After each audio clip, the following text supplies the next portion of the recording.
Hello friends, welcome back to all in one facts Tamil. இன்னைக்கு என்ன சிறுகதை பார்க்க போறோம்னா, நிதானம் அவசியம். ஓவரா வர்ணிக்கிறா. ஒரு பைத்தியக்காரன் மேல கருணையா இருந்த ஒரு சீடன் அவரோட குரு மடலாயத்துக்கு கூட்டிட்டு போனான். குரு சொன்னார், அவர் அப்படி ஓரமா உட்கார வச்சிருங்க. அவருக்கு உணவு, தண்ணி எல்லாமே பக்கத்துல வைங்க. ஆனா சாப்பிட எதுவும் சொல்ல வேணாம்.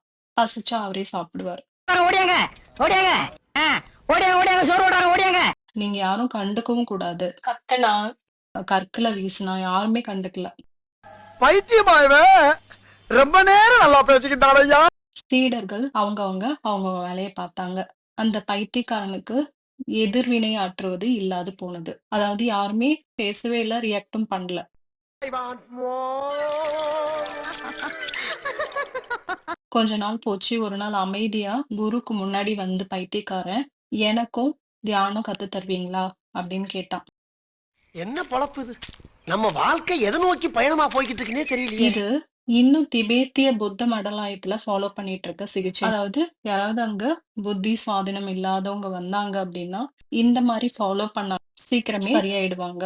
அதாவது மத்தவங்க பார்க்கல அப்படின்னா, பைத்தியக்காரத்தனங்கள் தன்னால குறைஞ்சிரும். சரியாகலனாலும் பரவால்ல, அமைதியா இருங்க. நீங்க சரியா இருப்பீங்க.